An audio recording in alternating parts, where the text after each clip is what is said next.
Bismillah. Assalamualaikum warahmatullahi wabarakatuh. Alhamdulillah wassalatu wassalamu ala rasulillah nabiyina Muhammadin sallallahu alaihi wasallam wa ala alihi wa sahbihi wa man tabi'ahum bi ihsanin ila yaumiddin. Para pendengar Ahsan TV yang dimuliakan Allah Subhanahu wa taala dimanapun Anda berada yang tengah menyimak acara di kesempatan pagi hari ini. Alhamdulillah Allah Subhanahu wa taala masih mempertemukan kita kembali dalam kajian ilmiah edisi pagi hari ini. Insyaallah akan kami silakan langsung kajian bersama Al-Ustaz Abu Islama Imanuddin MA hafizahullah taala dari pembahasan kita di kesempatan kali ini, yaitu dari fikih keluarga, dengan masih pembahasan kita di pagi hari ini, yaitu serba-serbi dalam rumah tangga,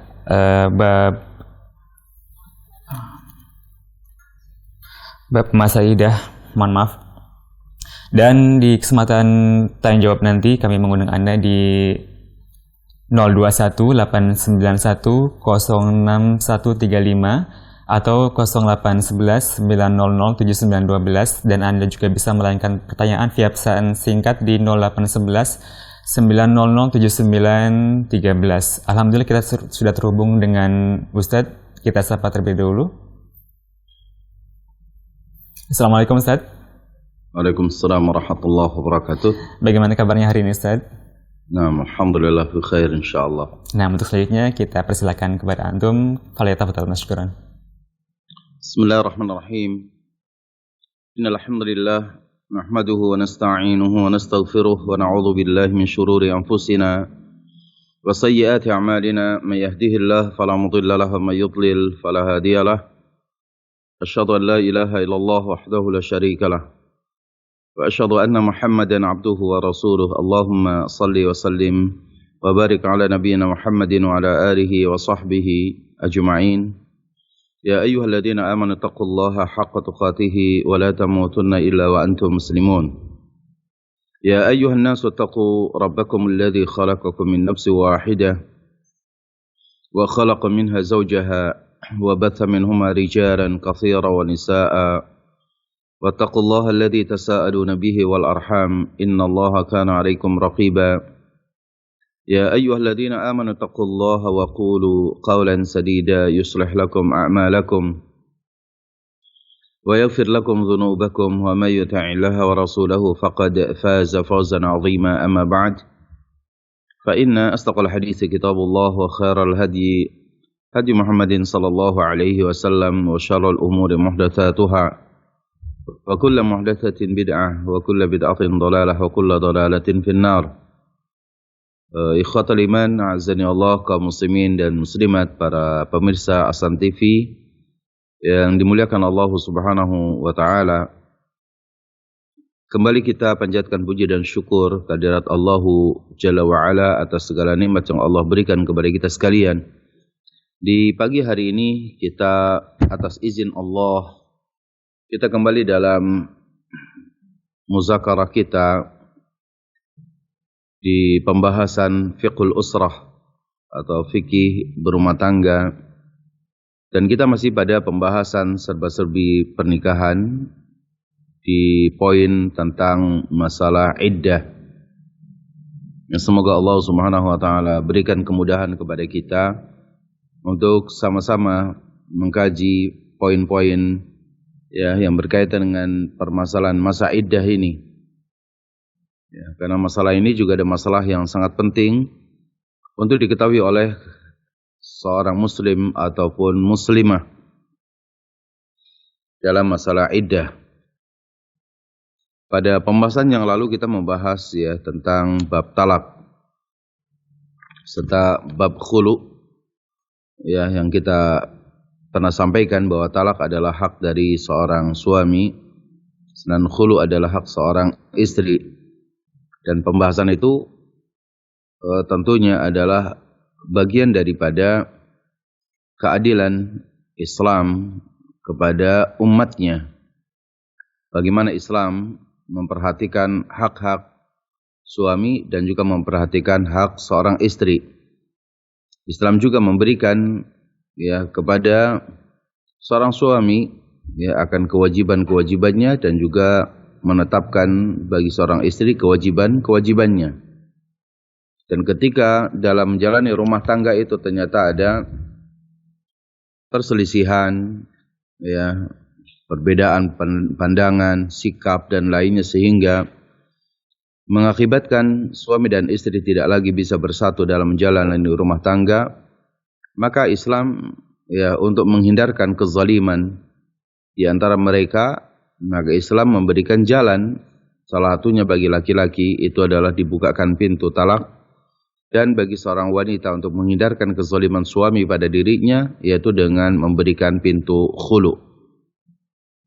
Lalu kemudian setelah seorang istri ditalak suaminya, ataupun seorang istri itu ya ditinggal wafat oleh suaminya, atau seorang istri ya melakukan khulu kepada suaminya, maka kemudian Islam ya tetap memperhatikan akan perkara yang berkaitan dengan maqasidus syariah, tujuan diturunkannya syariat Islam kepada umat muslim. Dan di antara maqasidus syariah, kata para ulama, maqasidus syariah yang dulu dijelaskan para ulama mutaqaddimin itu ada 5. Pertama, ya hifdzuddin, menjaga agama. Karena dalam pernikahan pun tetap harus yang pertama kali diselamatkan itu adalah terjaganya agama suami, istri dan juga anak-anaknya. Ini maqasid syariah.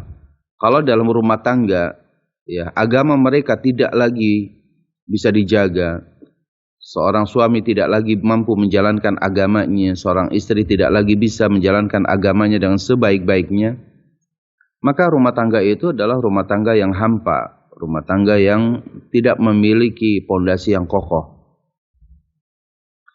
Maqasidus syariah yang kedua itu adalah ya hifdzu an-nasl, yaitu menjaga atau hifdzul irad wan nasl, ya menjaga kehormatan diri dan juga menjaga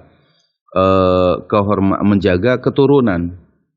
Ya sehingga pernikahan itu dalam rangka dilakukan menjaga hifdzu an-nasl, yaitu menjaga keturunan, menjaga nasab. Ya, anak ini punya siapa misalkan. Ya, untuk itu ketika wanita ya yang ditalak suaminya lalu kemudian dia dalam keadaan hamil, maka tidak boleh serta-merta seorang wanita itu bisa menikah langsung dengan laki-laki lain padahal dia sedang hamil misalkan. Ya, karena harus bersih terlebih dahulu rahimnya, yaitu dari bayi tersebut atau dari janin tersebut. Ya, harus istibra, ya, harus bersih rahimnya itu dari kehamilan, ya, agar agar jelas nasab janin itu siapa. Terlebih misalkan apalagi janin tersebut ya masih dalam ya 1 bulan atau 2 bulan seorang istri dinyatakan hamil. Ya, begitu juga perzinahan diharamkan karena memang tidak akan ada kejelasan ya pada di samping kehormatannya dan juga nasabnya. Masih ada 3 lagi, misalkan maqasid syariah diantaranya adalah hifdzun nafas, yaitu menjaga keselamatan jiwa. Kenapa diberikan bab talak, kenapa diberikan juga bab khulu? Ya, misalkan seorang suami yang dia suka menzolimi, menyakiti fisik istrinya, bahkan ya seperti yang saat ini sering kita dapati terjadi, perlakuan-perlakuan yang tidak manusiawi dari seorang suami kepada istrinya, atau kebalikannya seorang istri kepada suaminya. Ada yang sampai dilakukan terjadi pembunuhan, ya, ataupun penyiksaan dan lain-lain. Maka Islam menurunkan syariat untuk menjaga keselamatan jiwa. Keselamatan jiwa salah satunya adalah apa? Dengan khulu ataupun dengan talak. Ya, agar orang dia bisa lepas dari kezaliman tersebut.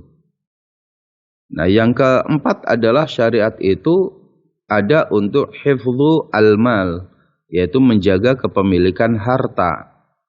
Ya, menjaga kepemilikan harta ini Islam sangat luar biasa, bahwa di dalam syariat Islam harta setiap orang itu dilindungi. Tidak boleh diambil, tidak boleh digosok, tidak boleh dia dicuri, tidak boleh dia dirampok, dirampas. Islam menetapkan hukum-hukum. Ya, berbeda barangkali dengan syariat-syariat ataupun dengan ajaran-ajaran pada keyakinan-keyakinan, aliran-aliran agama tertentu yang milik orang lain bisa menjadi milik bagi dirinya, ya, selama dia membutuhkan misalkan. Ya, Islam tidak, tetap memiliki ada hak kepemilikan. Nah, begitu juga misalkan seorang suami dan istri dalam menjalani rumah tangga ada hak kepemilikan harta. Ya, ada harta milik suami, ada harta milik istri, ada hak milik bersama. Ya, yang kemudian ketika terjadi talak seperti apa, ketika terjadi wafat seperti apa, ini salah satunya juga dibahas ya dalam fikih. Itu untuk hifdzu al-mal, yaitu menjaga kepemilikan harta, keabsahan suatu harta yang dimiliki oleh pasangan suami dan istri. Termasuk misalkan dalam masa iddah gitu ya, bahwa apakah seorang istri masih mendapatkan hak mendapatkan nafkah harta, ya, nafkah belanja dari suaminya, kan ini juga adalah bagian daripada al-mal, yaitu hifdzu al-mal. Kemudian yang kelimanya di antara maqasid asy-syariah itu adalah hifdzu al-aql, yaitu menjaga akalnya. Ya, untuk itu misalkan ada seorang suami dan istri, ketika dia menikah mungkin dia dalam keadaan apa? Dalam keadaan sehat fisiknya, sehat ya, mentalnya, hatinya dan yang lainnya.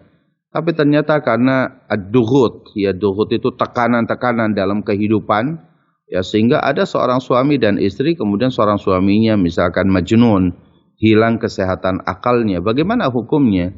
Apakah masih berlanjut sebagai seorang suami dan istri, di mana seorang istri tidak lagi nyaman dengan suami yang sering tiba-tiba dia hilang, ya, kendali akal sehatnya misalkan. Nah, ini banyak hal-hal yang terkait dalam masalah rumah tangga, serba-serbi dalam rumah tangga itu bisa dilihat dari maqasid asy-syariah. Kemudian juga ada ulama mutaakhirin menambahkan, ya, ulama yang datang belakangan kemudian menambahkan ada yang disebut dengan syariat ini ada untuk hifdzu al-bi'ah, yaitu menjaga, ya, lingkungan, yang menjaga keselamatan lingkungannya. Ya, untuk itu bahwa syariat itu ada mengatur bagaimana lingkungan darat, laut dan udara itu dijaga, gitu ya. Dijaga dari kepunahan, dijaga dari dari kerusakan, dijaga dari ketidakadilan dan lain-lainnya. Nah, dalam bab kita tentang serba-serbi pernikahan ini, para pendengar dan juga para pemirsa Ahsan TV yang dimuliakan Allah Jalla wa Ala, bahwa salah satu poin dalam masalah al-iddah, yaitu masa iddah ini adalah ada kaitannya dengan maqasid asy-syariah, yaitu yang sangat erat hubungannya juga adalah dalam masalah menjaga kehormatan seorang suami dan istri, menjaga keturunan suami dan istri tersebut gitu, dan juga menjaga masalah kepemilikan harta. Sehingga apa itu sebenarnya iddah? Kenapa memiliki kaitan yang erat juga dengan maqasid asy-syariah? Maksud diturunkannya syariat. Tujuan diturunkannya syariat. Secara bahasa, para pemirsa Ahsan TV yang dimuliakan Allah Subhanahu wa taala, al-iddatu ma'khudhatun minal adad wal ihsa. Kalimat iddah itu diambil dari kalimat al-adad yang artinya bilangan. Wal ihsa dan perhitungan. Ya, bilangan dan perhitungan. Ay ma tuhsihil mar'atu wa ta'udduhu minal ayyam wal aqra. Ya, artinya suatu masa yang seorang wanita itu menghitung hari-hari yang ia jalani setelah seorang suami menceraikannya atau seorang suami wafat. Dan juga al-iqra atau al-aqra yaitu wal aqra yaitu dari masa menghitung masa haidnya, ya, atau masa suci dari haidnya. Nah, itulah yang disebut dengan al-iddah secara bahasa, yaitu bilangan atau perhitungan di mana seorang wanita itu dia menghitung ya hari-hari dari ditinggal wafat suaminya atau diceraikan oleh suaminya, dan juga menghitung hari-hari haidnya atau hari-hari masa sucinya. Adapun masa iddah secara istilah para ulama fikih adalah ismun limuddatin tatarabbasu bihal mar'atu 'anit tazwij ba'da wafati zawjiha au firaqihi laha. Ya. Yaitu satu nama untuk sebuah masa di mana seorang wanita itu menunda pernikahannya kembali, ya, setelah cerai dari suaminya atau ditinggal mati oleh suaminya.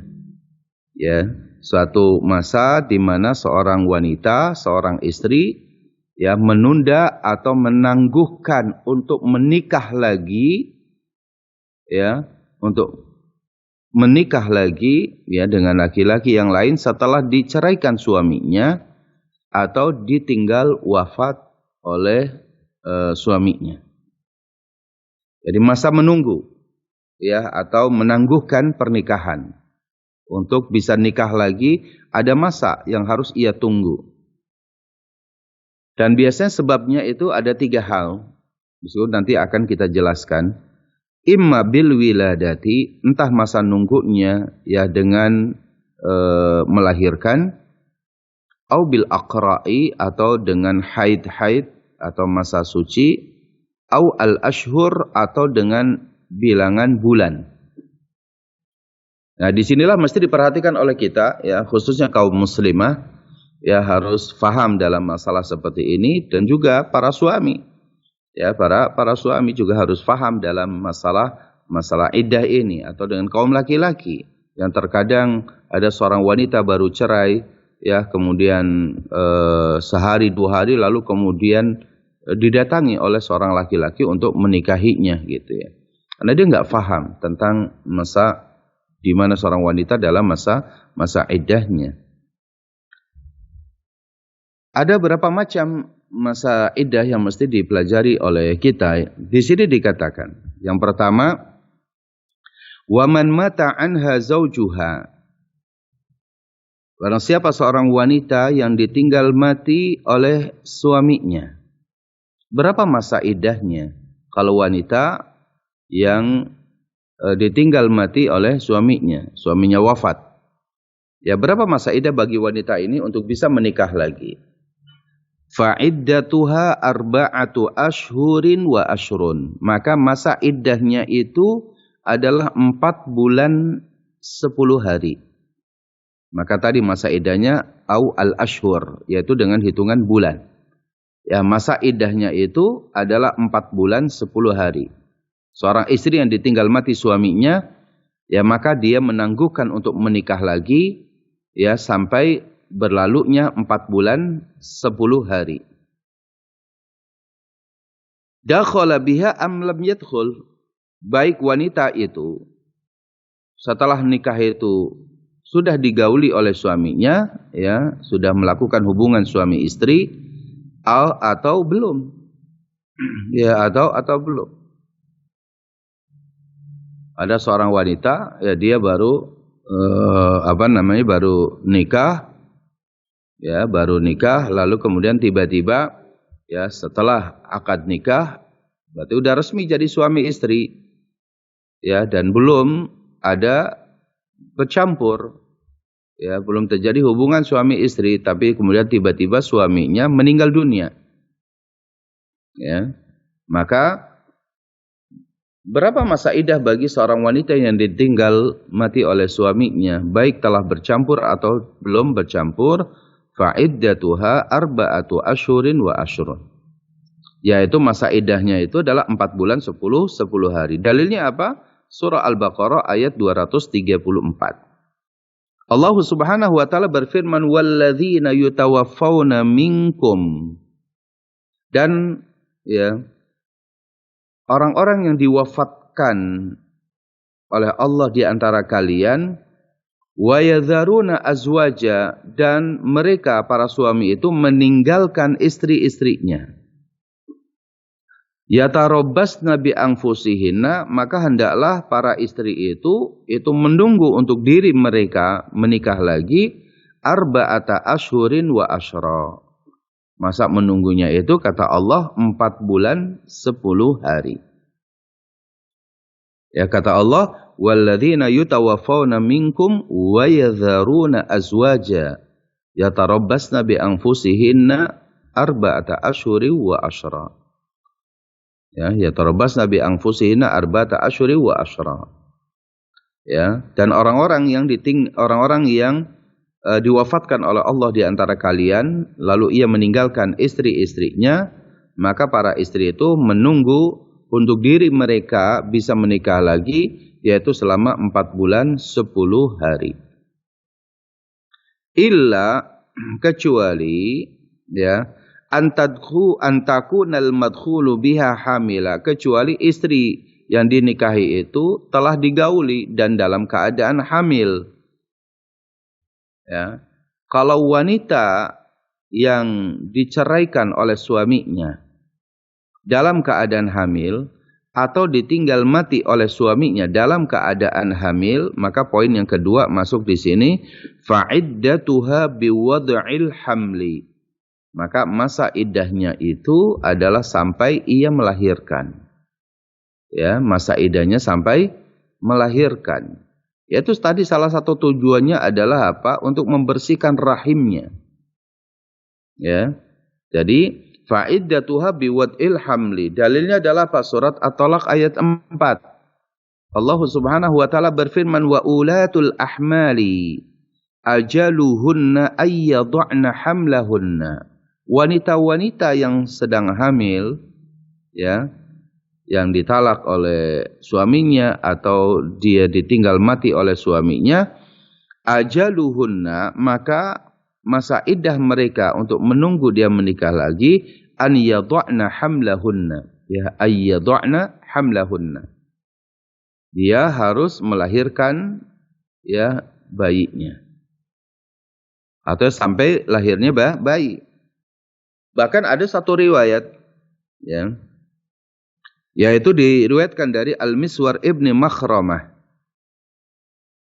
Dia bercerita, anna Subai'atal Aslamiyata nufisat. Ya, bahwasanya ada seorang wanita bernama Subai'ah al-Aslamiyah. Ya, nufisat, ya dia melahirkan ya bayi, lalu kemudian dia nifas beberapa hari ba'da wafati zaujiha bilayalin. Ya, beberapa hari saja setelah wafat suaminya.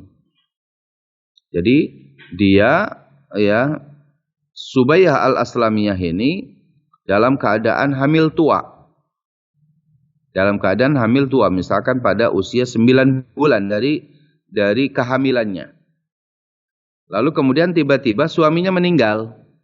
Ya, suaminya meninggal. Maka apa? Subai'ah al-Aslamiyah ini melahirkan ya bayinya itu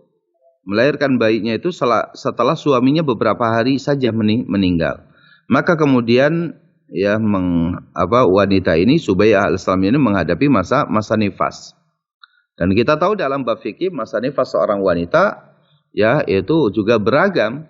Ya, ada yang 15 hari dan paling banyak itu adalah 40 hari.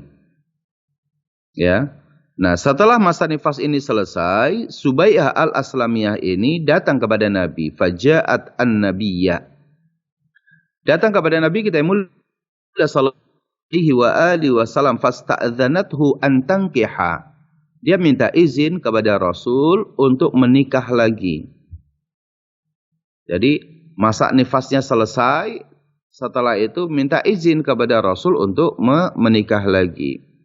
Fa'adhina laha, maka Rasul mengizinkan Subai'ah al-Aslamiyah ini dia menikah lagi. Fanakahat, maka Subai'ah ini akhirnya menikah.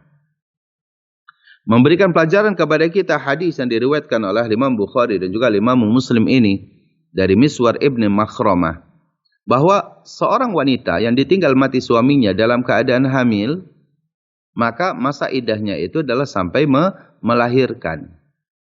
Ya, kalau sudah sampai melahirkan, maka dia bisa minta izin, ya, kepada misalnya pada orang tuanya atau siapa untuk bisa menikah lagi.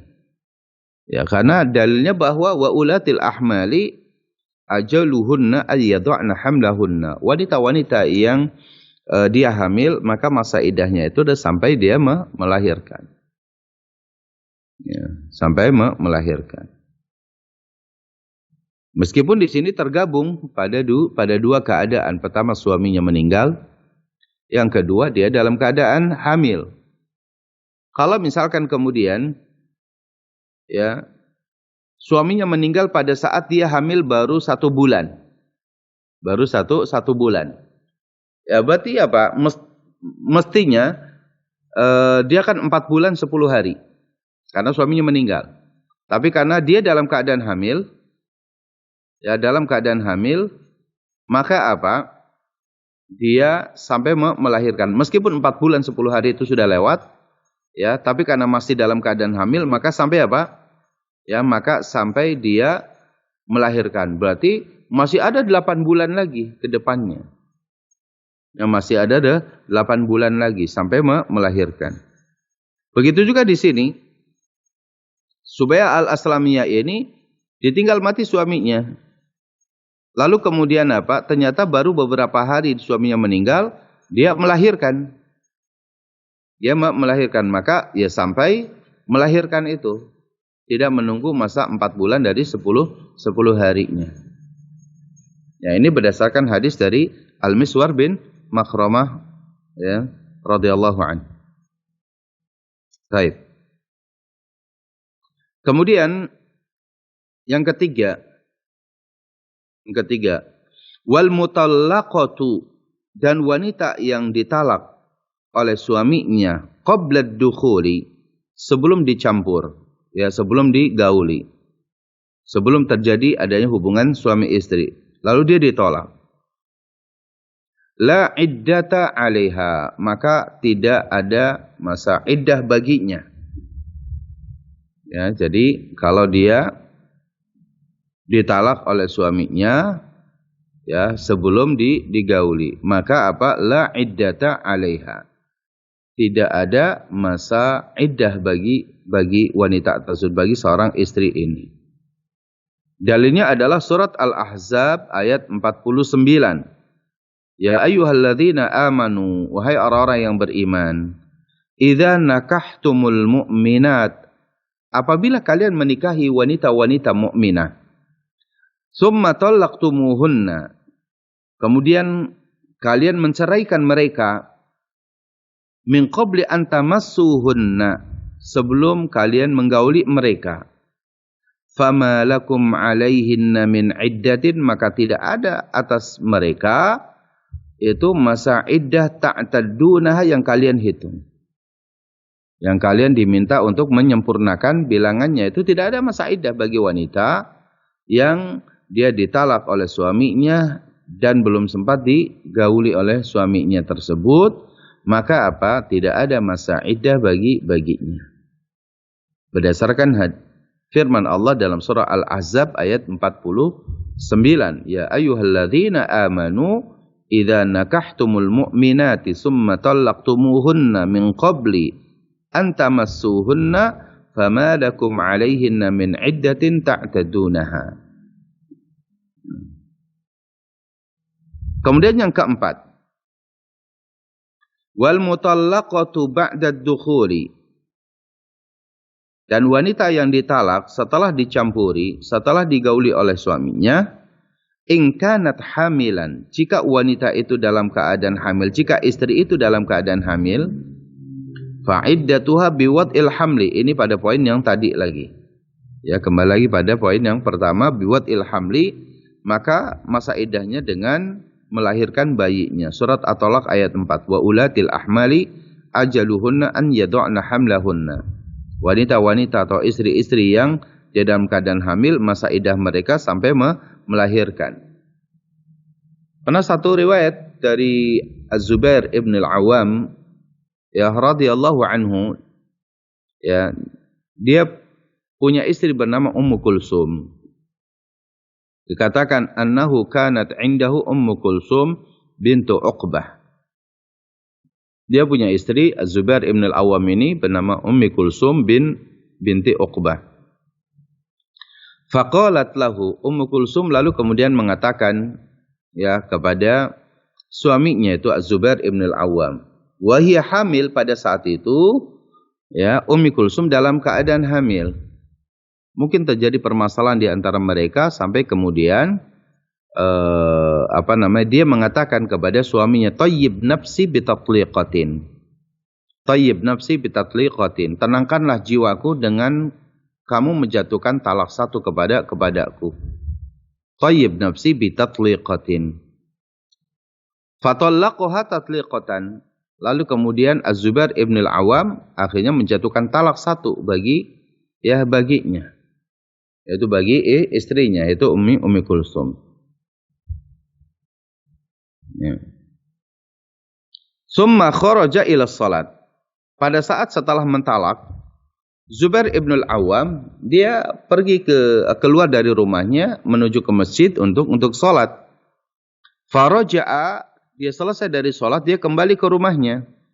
Karena kalau talak satu berarti kan seorang istri apa? Ya, seorang istri masih tetap berada di dalam rumah tersebut. Ya, karena baru talak satu. Seorang istri masih berada di dalam rumah tersebut. Jadi ketika Zubair ibn al-Awwam mentalak satu, Zubair pergi ke masjid untuk sholat. Setelah pulang dari sholat, ternyata apa? Waqad wadu'at. Istrinya yaitu Ummu Kulsum itu melahirkan. Ya. Tadi kita sudah dapati, ya, bahwa wanita yang ditalak, ya, kalau dia dalam keadaan hamil, maka masa iddahnya sampai dia melahirkan. Kalau sudah melahirkan, berarti dia boleh nikah lagi dong dengan yang lain, padahal baru 1 hari itu. Ya kan, baru 1 hari. Artinya baru pada saat itu dia ditalak oleh suaminya dalam keadaan hamil. Masa iddah wanita yang hamil sampai melahirkan. Pergilah Zubair ibn al-Awwam ke masjid, ya, pas pulang dari masjid istrinya melahirkan. Berarti kalau begitu kan dia bisa apa? Ya, bisa menikah lagi gitu. Ya. Nah, di sini Zubair ibn al-Awwam dia marah kepada istrinya ini. Malaha khada'atni khada'ahu Allah. Apa yang terjadi kepada kamu, ya, pada Ummi Kulsum ini? Ya, kenapa dia sampai apa? Sampai menipu aku. Semoga Allah menipunya. Kenapa dia enggak ya, mungkin pada saat itu Allah Ta'ala a'la wa a'lam, ya, bahwa mungkin dikiranya bahwa masa melahirkannya mungkin masih lama, ataupun ya ya, keadaan pada saat itu kita nggak tahu riwayat kenapa sampai Zubair ibn al-Awwam tidak mengetahui bahwa istrinya itu hari itu adalah di hari-hari di mana, ya, hari-hari di mana istrinya itu akan melahirkan. Kejadian itu kemudian membuat Az-Zubair ibn al-Awwam dia datang.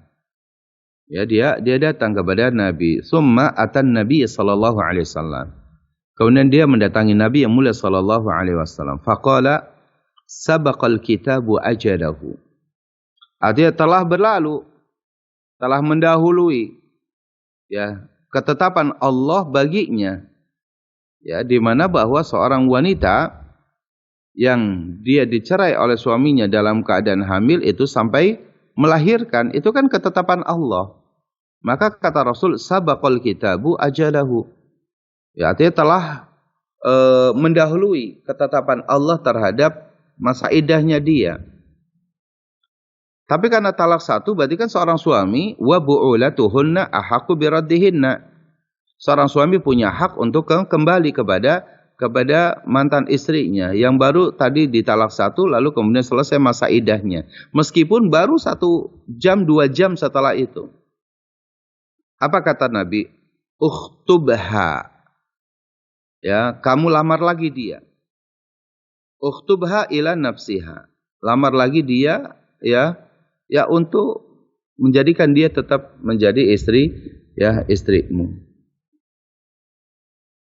Ya, taib. Jadi hal ini menandakan bahwa wanita yang dia dalam keadaan hamil maka masa iddahnya itu adalah sampai ia melahirkan. Poin berikutnya.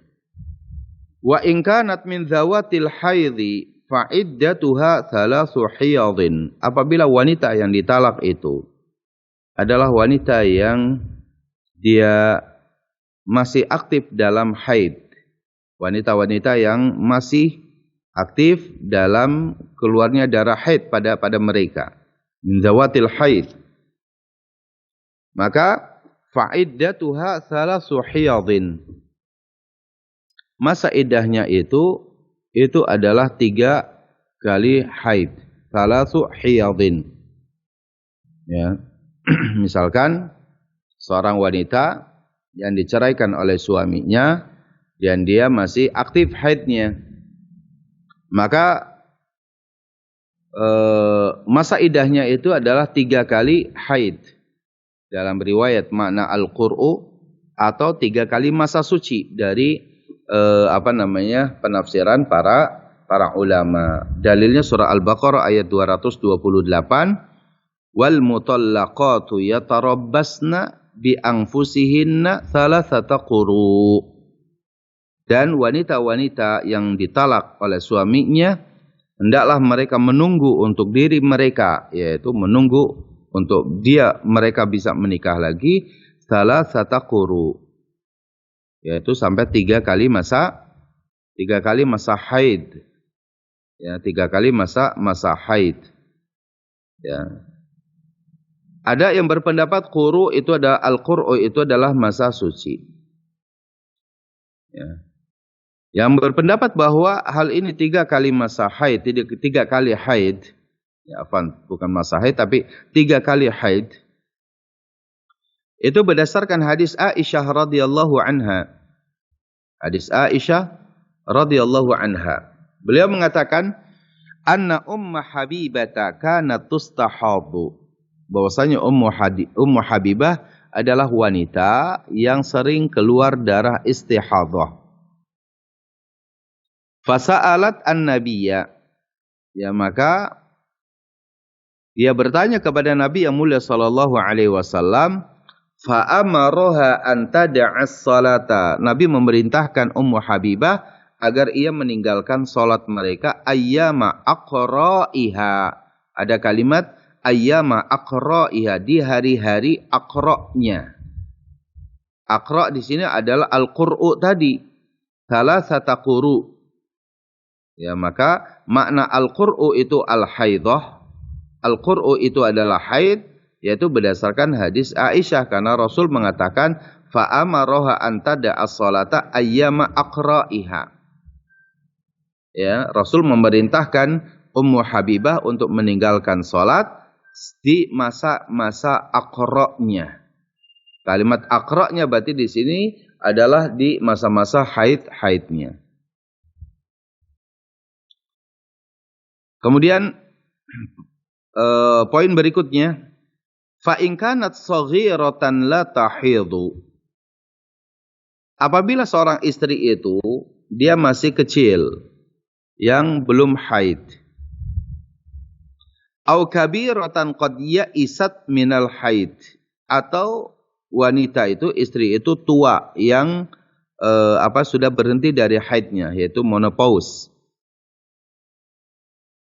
Fa iddatuha 3 asyhur. Maka masa iddahnya itu adalah 3 bulan. Dalilnya adalah surat At-Talaq ayat 4, wallai ya'isna minal mahid dan wanita-wanita yang berhenti dari haidnya, yaitu menopause, ya min nisaikum dari kalian, dari wanita-wanita di antara kalian, ya in irtabtum apabila kalian ragu, fa iddatuhunna thalathatu ashhur, maka masa iddah mereka itu adalah tiga bulan.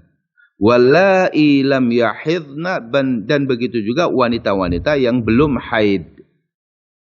Jadi wanita yang belum haid dan wanita yang menopause, maka masa haidnya itu adalah tiga bulan berdasarkan surat At-Talaq ayat 4. Itulah macam-macam masa iddah, ya, macam-macam ya masa iddah terhadap seorang wanita.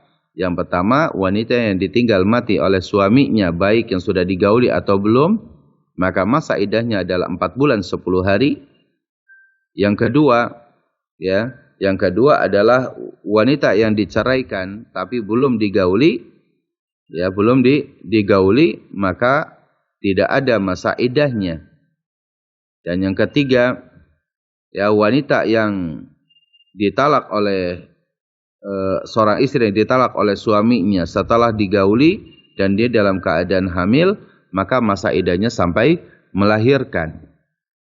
Yang keempat adalah wanita-wanita yang dia ditalak oleh suaminya dan masih aktif dalam haid, ya, maka masa iddahnya adalah tiga kali haid. Adapun wanita yang dia belum haid, atau wanita yang sudah berhenti dari haidnya, yaitu wanita yang sudah lanjut usia menopause, yang sudah lanjut, ya, dari umurnya dari haid, maka masa iddahnya itu adalah 3 bulan. Baik. Kemudian ma yajibu 'alal mutawaffa anha zawjuha. Apa yang mesti dilakukan oleh wanita yang dalam masa iddah karena sebab ditinggal mati suaminya? Saya ulang, apa yang wajib dilakukan oleh seorang wanita yang dia ditinggal mati oleh suaminya dan masih dalam masa iddah? Maka apa? Yajibu 'alaiha al-ihdadu hatta tanqadhiya iddatuha. Wanita itu wajib al-ihdad, wajib al-ihdad sampai habis masa iddahnya. Apa itu ihdad? Ya, apa itu ihdad? Jadi wanita itu wajib ihdad sampai habis masa iddahnya. Al-ihdad itu adalah tarkuz zinati wa thib. Dia meninggalkan dandanan dan wewangian. Dia tidak boleh dandan. Walubsil hulli. Ya, walubsi al-hulli. Tidak boleh pakai perhiasan. Ya. Walubsil mulawwan minas thiyab. Dia tidak boleh berpakaian-pakaian yang sangat menarik hati orang yang melihatnya, warna-warni misalkan, gitu ya. Jadi yang betul-betul bisa membuat apa? Membuat ada orang laki-laki yang melihat dia meskipun dia berada di dalam rumah, ya, kemudian dia menjadi suka laki-laki tersebut kepadanya. Maka ihdad itu tidak boleh dandan dia. Ya, tidak boleh dandan, tidak boleh berhias, ya, menghias dirinya, al-khitab wal kuhl, ya, tidak boleh pakai celak mata, pakai pemerah pipi ataupun alis ataupun yang lainnya. Itu namanya ihdad. Dia tidak boleh untuk berdandan atau berhias. Diriwayatkan dari Ummi Atiyah, ia berkata, kunna nunha an nuhidda ala mayyitin fawqa thalathin. Sungguh kami dilarang, ya, an nuhidda, untuk ihdad ala mayyitin, atas seorang mayit, fawqa thalathin, lebih dari tiga hari. Ya, kita 3 hari saja kalau misalkan kita, ya, ditinggal mati oleh keluarga kita, ya, kita di situ boleh bersedih, boleh tidak berhias dan sampai 3 hari. Illa ala zaujin arba'ata ashhurin wa ashra. Kecuali kita ditinggal mati oleh suami kita. Ya, kita ditinggal mati oleh suami kita. maka ya itu sampai 4 bulan 10 hari kita tidak boleh dandan, ya tidak boleh beres-beres fisiknya dia, ya nggak boleh dihias-hias, didandanin, ya itu nggak boleh. Wala naktahil, tidak boleh kami untuk menggunakan celak mata, wala natatayyab, ya tidak menggunakan ya wewangian pada badannya, wala nalbasa sauban masbughan, tidak boleh kita menggunakan pakaian yang berwarna, ya pakaian ya illa sauba asbin, ya kecuali dengan pakaian yang ya pakaian yang biasa, ya pakaian yang tidak ada hiasan-hiasan. Waqad rukhisa lana 'inda tuhri idza ightasalat ihdana min mahidhiha fi nubdatin min kusti adfarin wa kunna nunha an ittiba'il janaiz. Ini hadis yang berikutnya berkaitan dengan pembahasan wanita yang dalam keadaan haid. Tapi yang pada poin yang tadi, pada poin yang pertamanya bahwa kami dilarang ya untuk ihdad melebihi 3 hari kalau ada yang meninggal, kecuali ya suami kita meninggal. Maka tidak boleh ihdadnya ya sampai masa iddahnya selesai, yaitu 4 bulan 10 hari. Dijelaskan juga dalam hadis Ummu Salamah, anna Nabi sallallahu alaihi wasallam qala, al-mutawaffa anha zawjuha. Ya, wanita yang ditinggal mati oleh suaminya, la talbasul mu'asfara minas thiyab. Ya, tidak boleh dia menggunakan pakaian yang pakaian yang dia menarik, ya. Pakaian yang bagus sampai menarik orang yang melihatnya. Ya, tidak juga dia menghiasi dirinya, tidak boleh dia yang menggunakan perhiasan emas peraknya, gitu. Itu tidak diperbolehkan. Itu wanita yang ditinggal mati oleh suaminya. Ada kewajiban dia itu al-ihdad, tidak boleh berhias sampai masa iddahnya selesai. Ya sekedar mandi tentunya harus, ya mandi. Ya boleh di dalam rumahnya dia mandi, kemudian sekedarnya saja, tapi tidak perlu berhias. Taib. Kemudian ma yajibu 'alal mu'taddati min talaqin raj'iyyin, apa yang wajib dilakukan seorang istri ya yang masih dalam masa iddah tapi dari talak yang raj'i. Talak 1 dan talak 2. Maka apa? Yajibu 'alaiha an talzama baita zawjiyyati hatta tanqadhiya iddatuha. Wajib bagi seorang istri yang ditalak oleh suaminya dengan talak raj'i 1 dan 2 itu untuk menetap di dalam rumahnya sampai masa iddahnya itu selesai. Wala yahilu laha an takhruja minhu. Tidak boleh ya baginya untuk keluar dari rumah suaminya. Wala yahillu li zawjiha an yukhrija, tidak halal juga, tidak boleh juga seorang suami mengusirnya dari rumahnya. Ya, kecuali memang wanita itu sama sekali ya tidak mau mengikuti ya nasihat dari suaminya. Ya, dia bahkan ingin kabur ataupun yang lainnya.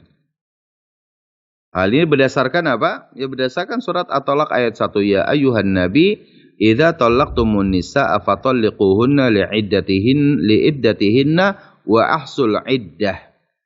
Wahai Nabi, jika kalian ya mentalak istri-istrinya, fatalliquhunna, maka talaklah mereka untuk masa iddahnya mereka, wa ahsul iddah, dan hitung masa iddah tersebut. Wattaqullaha rabbakum, dan bertakwalah kalian kepada Allah Rabb kalian. La tukhrijuhunna min buyutihinna, jangan kalian mengeluarkan ya para istri dari rumah-rumahnya. Wala yakhrujna, tidak boleh dia keluar dari rumahnya illa ayyatina bi fahishatin mubayyinah, kecuali istri itu melakukan kekejian yang nampak, melanggar syariat dengan pelanggaran yang nampak. Ya. Itu adalah wanita yang ditalak oleh suaminya ya dalam talak raj'i 1 dan 2, dan dia dalam masa iddah, maka dia tidak boleh keluar dari rumahnya. Bagaimana kalau wanita yang ditalak bain? ya talak bain, talak 3 misalkan. Al-mutallaqatu thalathan, wanita yang ditalak dengan talak 3, la sukna laha, tidak boleh dia dapat tempat tinggal di rumah suaminya. Artinya harus keluar dari rumahnya. Wala nafaqata, dan ya tidak ada nafkah. Ya, kalau ditalak 3 ya tidak ada nafkah. Tidak ada kewajiban bagi suami ya untuk memberikan tempat ataupun memberikan nafkah.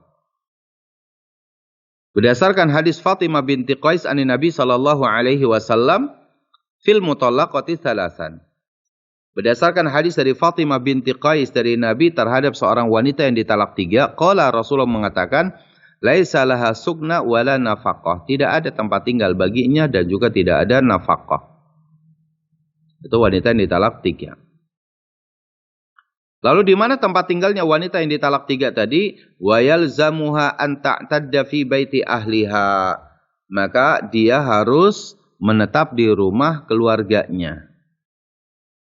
Wala yajuzu laha al-khuruju illa li hajatin, tidak boleh baginya keluar ya illa li hajatin, kecuali ada hajat atau ada kebutuhan. Ya, kecuali ada kebutuhan. Kemudian berkaitan poin berikutnya di sini adalah tentang al-istibra. Ya, tentang bab masalah al-istibra. Ya.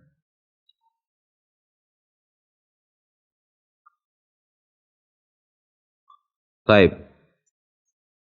Atau sampai pada masalah ini terlebih dahulu ya, masalah iddah terlebih dahulu. Nanti pada poin berikutnya ada 2 poin yang besar masih di dalam serba-serbi pernikahan ya, yaitu di bab al-istibra dan juga al-hadanah insyaallah. Ya, pada Selasa yang akan datang ya kita sudahi pembahasan kita ya hingga di poin yaitu masa iddah untuk wanita yang ditalak raj'i dan juga kewajiban-kewajibannya dan apa yang karena sebab dia ditalak bain ya, pada talak bain. Baik, demikian bisa saya sampaikan ya kepada para pemirsa Ahsan TV yang dimuliakan Allah Subhanahu wa taala. Kita kembalikan kepada studio. Tafadhal. Baik, Masya Allah, pembahasan yang sangat bermanfaat bagi keluarga, khususnya suami istri. Dan tibalah saatnya untuk tanya jawab. Bagi Anda yang ingin bertanya langsung di nomor telepon di 021-891-06135 atau 0811-900-7912, atau Anda juga bisa melayangkan pesan singkat di WhatsApp di 0811-900-7913. Baik, sambil menunggu telepon yang masuk, ada yang bertanya via WhatsApp, Ustadz. Assalamualaikum. Bolehkah seseorang menggunakan nama lebih dari satu, contohnya Angga Widodo, Ustadz? Apakah ini termasuk menisbatkan nama anak kepada selain ayah? Dan jelaskan apa maksud dari menisbatkan nama anak kepada nama selain ayah. Tafadhol, Ustadz. Baik. Yang memberikan nama tentunya bahwa nama itu disunahkan bagi kita memberikan nama dengan nama yang baik. Dan Rasul Shallallahu Alaihi Wasallam, kalau kita ya seorang Muslim, tentunya memberikan nama itu dengan nama-nama yang memang nama tersebut adalah nama yang sangat ma'ruf di kalangan kaum muslimin. Ya, nama bukan sekedar, bukan untuk keren-kerenan ya. Ya, bukan untuk keren-kerenan. Nama itu nama muslim ya, mungkin bisa nama malaikat, nama nabi, para nabi gitu, nama orang-orang saleh ya. Itu yang pertama. Nama-nama yang baik. Karena nama yang baik itu adalah bagian dari Bagian dari kebaikan orang tua kepada anaknya. Sebagaimana dalam riwayat seorang anak yang pada saat itu diadukan bahwa anak ini telah durhaka kepada orang tuanya. Yang mengadukannya adalah ayahnya kepada Khalifah Umar ibn al-Khattab radhiyallahu anhu. Ya, tapi kemudian kata Umar ibn al-Khattab radhiyallahu anhu, datangkan anak kamu. Setelah didatangkan, lalu kemudian Umar bertanya kepada sang anak, apakah betul kamu durhaka kepada ayahmu? Maka anak itu mengatakan, "Ya Amirul Mukminin, apakah saya sebagai seorang anak punya hak atas orang tua saya?" Kata Umar bin Khattab, "Iya punya." Apa itu? Satu, berikan nama yang baik. Yang kedua, berikan ibu baginya itu dengan ibu yang salehah. Dan yang ketiga, ajarkan dia Al-Quran dan Sunnah. Apa kata sang anak ini? "Ya Amirul Mukminin, tiga-tiganya tidak pernah diberikan oleh ayahku kepadaku. Aku diberi nama dengan panggilan, ya aku diberikan nama Ju'al.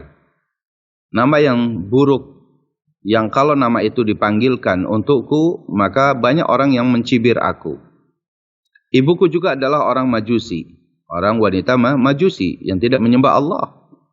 Ya, tapi dia wanita yang kafirah. Ya, dan yang ketiga bahwa aku tidak pernah diajarkan Al-Quran, tidak pernah diajarkan Sunnah." Maka atas dasar itu bahwa nama yang baik itu, ya nama yang baik itu adalah ciri kebaikan seorang ayah kepada anaknya. Berikan nama yang baik kepada anak-anaknya, bukan yang sekedar keren. Kadang tetangga kita punya nama itu, anak kita tidak boleh dikasih nama tersebut. Kadang anak kita ya namanya jangan sampai sama dengan gurunya, jangan sampai sama dengan ini, karena itu sudah kebanyakan nama di sekitarnya. Maka enggak mau dikasih nama tersebut. Dulu di zaman para ulama terdahulu, kita banyak para ulama yang memberikan nama bangga dengan nama ayahnya. Nama dia Muhammad, nama ayahnya Muhammad, nama kakeknya Muhammad. Jadi Muhammad bin Muhammad bin Muhammad. Ada yang namanya dia Ahmad bin Muhammad bin Muhammad. Ada yang namanya Mahmud, Ahmad, Mahmud. Ya, ada yang tidak macam-macam orang terdahulu, dan mereka itu soleh. Ya, mereka itu orang yang soleh luar biasa. Ada Abdurrahman, ada Abdullah, ya, ada Abdurrahim, dan lain-lain. Ya, itu yang pertama. Yang kedua, nama orang tua boleh saja dimasukkan sebagai nama kepanjangan dari kita, misalkan dari sebagai anak nama ayahnya. Tapi tidak boleh kita menyandarkan anak kepada orang yang bukan ayahnya, ayah kandungnya. Haram hukumnya menisbatkan nasab anak kita kepada laki-laki yang bukan dari ayah kita. Ya, misalkan tadi Ahmad Fulan. Kalau Fulan ini memang ayah kandungnya, ya boleh saja dia memberikan nama di situ untuk mengingat bahwa anak ini adalah bin Fulan. Ya, boleh. Tapi kalau kemudian menisbatkan ya anak kita kepada yang lain, ya, jadi binnya itu betul-betul bin Fulan, padahal dia bukan ayah kandungnya, maka haram hukumnya. Ya, tidak boleh. Ini dalam masalah memberikan nama. Allahu taala a'la wa a'lam. Nah, demikian untuk Mas Bima di Ponorogo. Semoga dapat dipahami jawabannya. Ya, ada telepon Ustaz. Halo, Assalamualaikum. Assalamualaikum Ustaz. Waalaikumsalam. Dengan siapa Pak? Ini hamba Allah dari Sumatera Barat. Iya, silakan pertanyaan Pak. Ini izin bertanya Ustaz. Ada seseorang perempuan. Kebetulan dia sudah hamil 2 bulan. Tapi dia berdusta. Kemudian dilangsungkan pernikahan dengan seorang laki-laki. Laki-laki itu tidak tahu bahwa dia hamil. P3N atau kali juga tidak tahu. Dia menipu. Pertanyaan saya, siapa yang berdosa dalam hal ini? Yang kedua, bagaimana pernikahan kami selanjutnya? Apa dibatalkan atau dilanjutkan? Terima kasih Ustaz. Ya. Assalamualaikum warahmatullahi wabarakatuh. Waalaikumsalam warahmatullahi wabarakatuh. Bisa pahami Ustaz? Bisa dipahami pertanyaannya? Ya. Poin yang pertama bahwa tidak boleh seorang wanita yang dalam keadaan, sebenarnya wanita yang sedang hamil boleh dinikahi. Ya, boleh dinikahi, tapi oleh laki-laki yang menghamilinya. Ini kalau wanita yang dia terjadi hubungan ya, dia terjadi perzinahan, Lalu kemudian setelah itu dia menyadari bahwa ini ya tidak boleh terjadi, sampai kemudian dia akhirnya nikah dalam keadaan hamil. Ya, dalam keadaan hamil. Maka yang berhak untuk menikahinya itu adalah laki-laki yang menghamilinya. Kalau laki-laki yang menghamilinya lalu kemudian ia menikahinya, maka ya sah pernikahannya, tapi ada konsekuensi hukum yang lain. Di antaranya bahwa anak yang sedang dikandungnya, meskipun itu hasil daripada biologi si bapak ini yang menikahi si ibu ini, tetap tidak boleh dinasabkan kepada si bapak biologis ini. Jadi nanti pada saat lahir, maka anak ini tidak boleh, misalnya kalau anaknya perempuan, misalkan fulana, ya binti fulan ini pada dinasabkan kepada binti fulan, ini nggak boleh. Jadi binti fulana dinasabkannya kepada ibunya. Ya, anak zina tidak boleh dinasabkan dengan bapak yang menzinainya. Tapi dinasabkan kepada ibunya dan tidak ada ya hak untuk perwalian dari si bapak ini. Tapi pernikahannya sah. Ya, kenapa? Karena al-walad yaitu waladul firash. Anak itu adalah anak yang dia resmi dianggap anak manakala dia memiliki ikatan pernikahan. Nah, anak ini dia ada di dalam kandungan seorang wanita ini di luar akad pernikahan. Maka dihukumi ini zina. Ya, maka itu tidak boleh dinasabkan kepada si laki-laki ini. Tapi pernikahan tetap sah. Adapun nanti anak keduanya tentunya itu anak yang sah sesuai dengan pernikahan, maka boleh dinasabkan kepada bapaknya. Nah, itu pada poin itu. Nah, sekarang permasalahannya adalah bahwa wanita ini dia menyembunyikan kehamilannya. Ya, dia hamil sebulan misalkan. Ya, berarti kemudian dia setelah itu dia menikah dengan laki-laki yang lain. Ini enggak sah pernikahannya. Ya, tidak boleh pernikahan tersebut. Dalam mazhab para ulama termasuk mazhab Syafi'iyah, ya, maka wanita ini itu kalau dia tidak mau nikah dengan laki-laki yang menghamilinya, maka harus diasingkan terlebih dahulu selama 1 tahun. Diasingkan ini sampai istibra, sampai sampai lahiran terlebih dahulu. Ya, tidak boleh menikah karena kalau dia menikah, ya nanti nggak jelas ini anak siapa.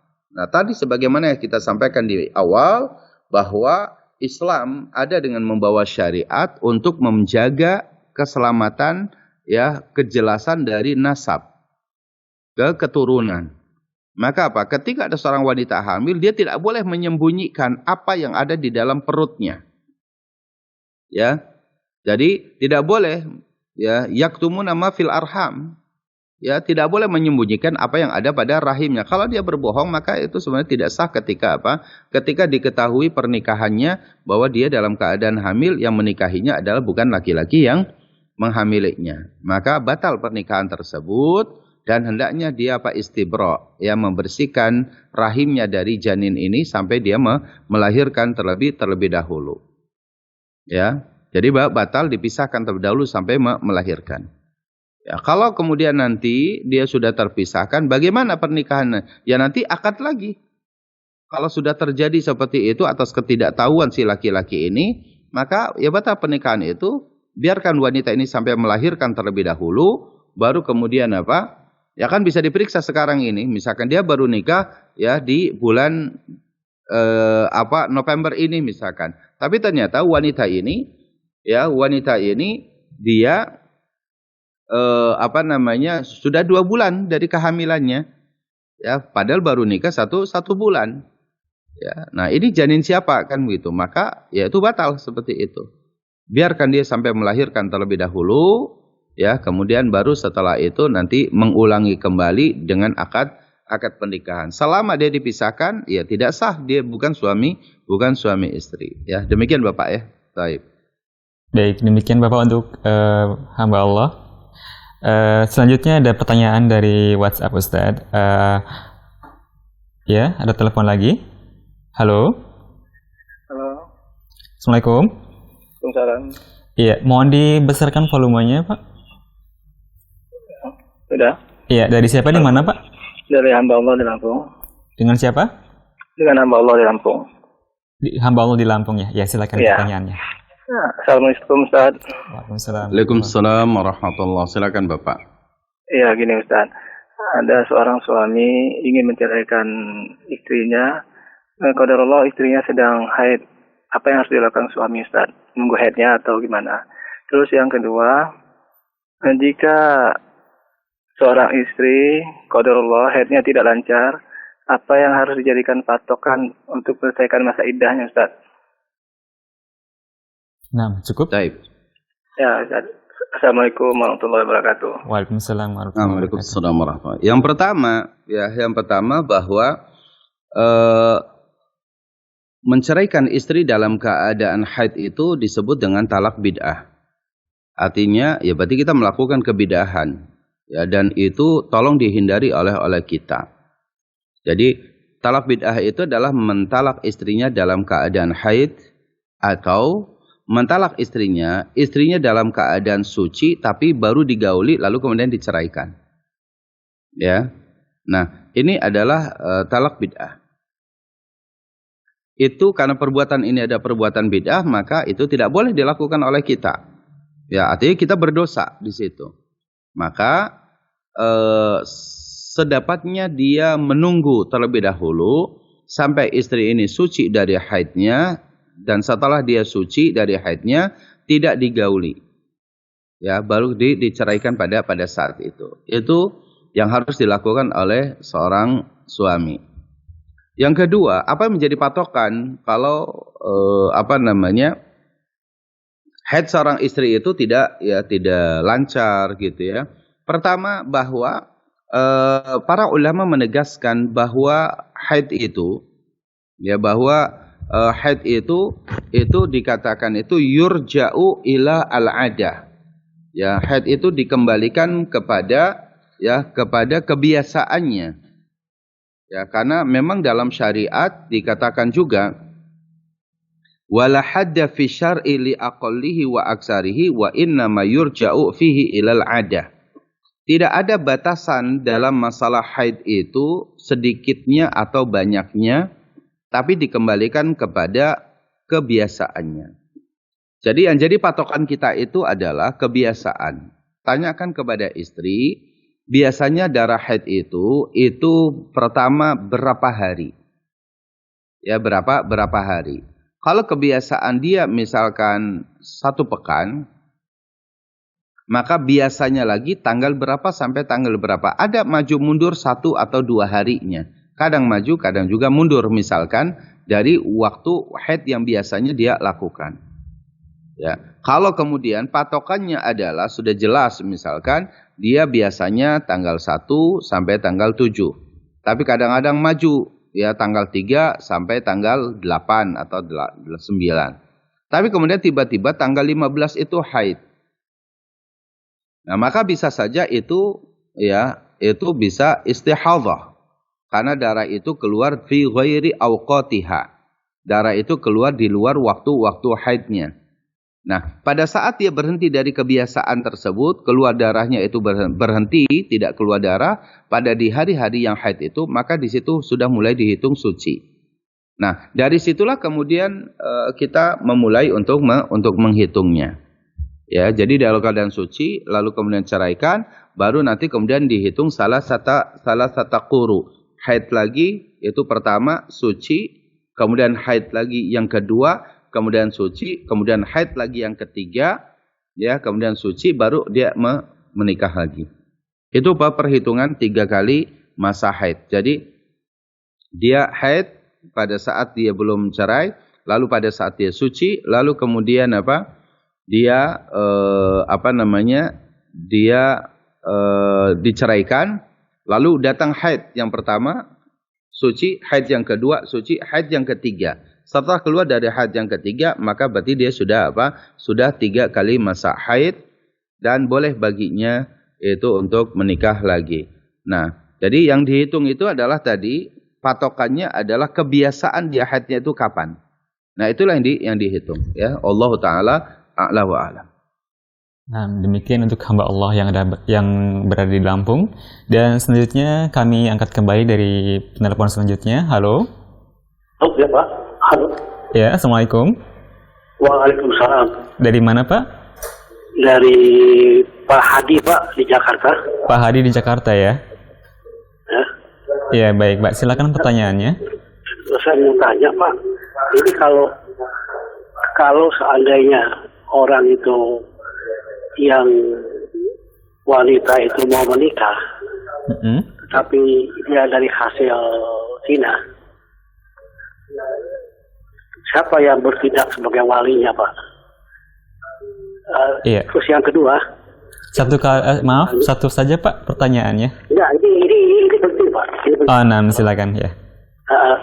Terus yang kedua adalah apakah Pak ada itu bendera merah putih yang ada di depan Ustadz itu bisa dipajang menurut hukum syari Islam, sedangkan di belakangnya itu ada kitab suci Al-Quran dan kitab hadis as-sunnah Pak. Jadi jangan sampai umat itu menganggap bendera merah putih itu lebih tinggi dari kitab Al-Quran dan kitab as-sunnah gitu Pak. Terima kasih Pak. Assalamualaikum. Toyib Pak Hadi. Ya, waalaikumsalam warahmatullahi wabarakatuh. Silakan Ustaz.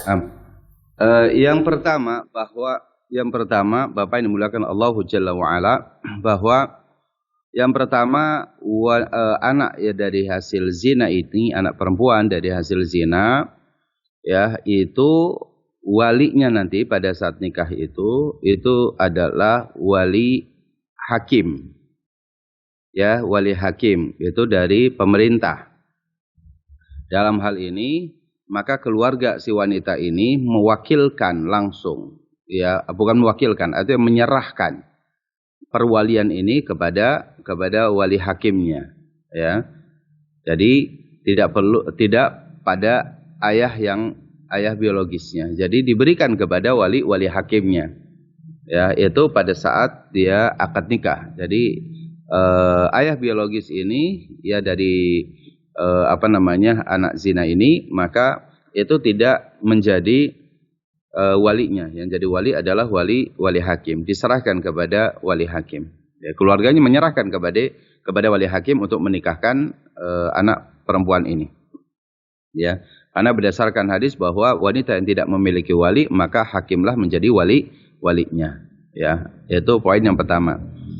Poin yang kedua, ya Bapak yang dimuliakan Allah Jalla wa Ala, ya, jadi saya kira bendera merah putih ini adalah simbol negara kita, ya, dan itu tidak menandakan bahwa dia lebih mulia dari Al-Qur'anul Karim, karena di depan saya tentunya juga banyak, ada tisu, kemudian ada alat speaker ini, ada kembang, ada juga gelas, ya, bahkan ada kitab fikih yang saya baca, ya, itu tidak serta-merta bahwa ini bendera lebih mulia daripada kitab fikih atau dari ini sebagai bagian daripada memang kita berkebangsaan di negara kita. Dan tentunya di depan saya juga ini saya syuting ini di maktabah atau perpustakaan pesantren yang kanan kirinya semuanya memang kitab semuanya, ya, dan kami belum punya studio. Kalau di pesantren saya ini kita belum ada studio, yang belum ada ruangan untuk studio, dan kami juga pengen bikin studio di pesantren ini yang nanti secara khusus, ya, sehingga ya, kami baru meminjam maktabah ini, ruang perpustakaan ini untuk menjadi maktabah. Artinya berkenaan dengan bendera dan ini tidak ada pemahaman sama sekali bagi kita bahwa bendera lebih lebih suci daripada Al-Quranul Karim dan yang lain-lain. Insya Allah tidak demikian. Ini sebagai tanda aja bahwa kita memang berada di negara Indonesia, ya. Ada tidak ada misalnya bendera ini di meja ini pun sebenarnya tidak ada masalah. Sebagaimana ya di belakang saya tidak ada kitab pun juga nggak ada masalah. Ya, artinya tidak mengapa. Gitu. Kita mungkin bisa syuting di bisa di tembok saja, bisa syuting di ini. Ya, jadi tidak ada maksud apa-apa, ya, kira-kira demikian. Nah, demikian untuk Bapak Hadi atas jawaban dari Ustadz. Semoga dapat dipahami jawabannya. Dan satu pertanyaan terakhir Ustadz dari WhatsApp. Ustadz, apakah kewajiban dan hak suami terhadap istri yang ditalak 1, 2, ataupun 3? Ustadz. Ya, taib. Wanita yang telah ditalak oleh suaminya pada talak raj'i 1 dan 2, maka selama dalam masa iddah, pertama, istri ini masih tetap berada di dalam rumahnya. Jika memang istri itu dia mau dan mestinya mereka harus tetap dia taat kepada suaminya, karena wa bu'ulatuhunna ahaqqu biraddihinna, bahwa suami-suami mereka lebih berhak untuk dia kembali kepadanya. Ya, tapi terkadang mungkin ada keadaan-keadaan tertentu, misalkan ada seorang suaminya itu temperamen, seorang suaminya sering melakukan kekerasan dalam rumah tangga, sehingga istri ketika dicerai dia takut untuk berada di dalam rumah tersebut karena takut disiksa dan yang lainnya. Maka untuk menyelamatkan jiwa mereka, maka dia pulang ke rumah orang tuanya misalkan.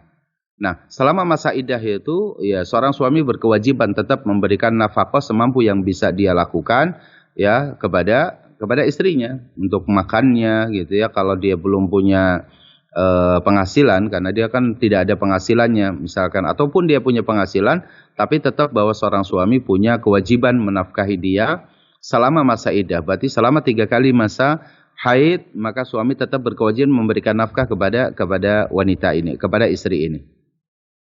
Adapun dalam talak bain, ya wanita yang ditalak 3 oleh suaminya, tadi dijelaskan dalam hadis la sukna wala nafaqah. Ya tidak ada tempat tinggal baginya, artinya dia harus tetap pulang kepada orang tuanya, dan suami tidak berkewajiban untuk memberikan nafkah kepada wanita yang telah ditalak 3. Ya demikian para jamaah sekalian, para pemirsa Ahsan TV yang dimuliakan Allah Subhanahu wa taala. Inilah pelajaran kita di pagi hari ini dari fiqhul usrah, yaitu bab tentang masa iddah. Semoga sedikit banyaknya apa yang sama-sama kita mudzakarahkan, kita bacakan dari apa yang dijelaskan oleh para ulama ya dalam kitab ini Al-Wajiz fi Fiqhis Sunnah wal Kitabil Ajiz. Ya semoga hal ini bermanfaat untuk kita semuanya. Yang benar dari Allah Jalla wa Ala, yang salah atas kejahilan dan kebodohan saya, semoga Allah mengampuni kesalahan dan dosa-dosa saya. Dan kita tutup dengan kafaratul majlis. Subhanakallahumma wa bihamdika asyhadu an la ilaha illa anta astaghfiruka wa atubu ilaik. Assalamualaikum warahmatullahi wabarakatuh. Assalamualaikum warahmatullahi wabarakatuh. Demikian para pemirsa Ahsan TV yang dirahmati Allah Subhanahu wa taala, pembahasan fikih keluarga dari bab masa iddah di kesempatan pagi hari ini. Kami ucapkan jazakallah khairan kepada Ustadz atas waktu antum untuk mengisi materi di kesempatan pagi hari ini. Barakallahu fiik. Assalamualaikum Ustadz. Dan kami juga terima kasih jazakumullah khairan pada para pemirsa yang sudah menyimak dan juga mengajukan pertanyaan. Mohon maaf atas pertanyaan yang belum sempat kami ajukan kepada Ustadz karena keterbatasan waktu. Semoga jawaban dari beliau dapat mewakili pertanyaan dari Anda semuanya. Dan selanjutnya kami mohon undur diri dari ruang dengar Anda, dan kami insyaallah kita akan berjumpa kembali di waktu yang sama, insyaallah di setiap hari Selasa pukul 6 pagi bersama Ustadz Abu Islama Imanuddin hafidhahullahu ta'ala. Kami undur diri dari ruang dengar Anda dan kami mohon maaf atas kekurangan. Subhanakallahumma bihamdika asyhadu an la ilaha illa anta astaghfiruka wa atubu ilaik. Assalamualaikum warahmatullahi wabarakatuh.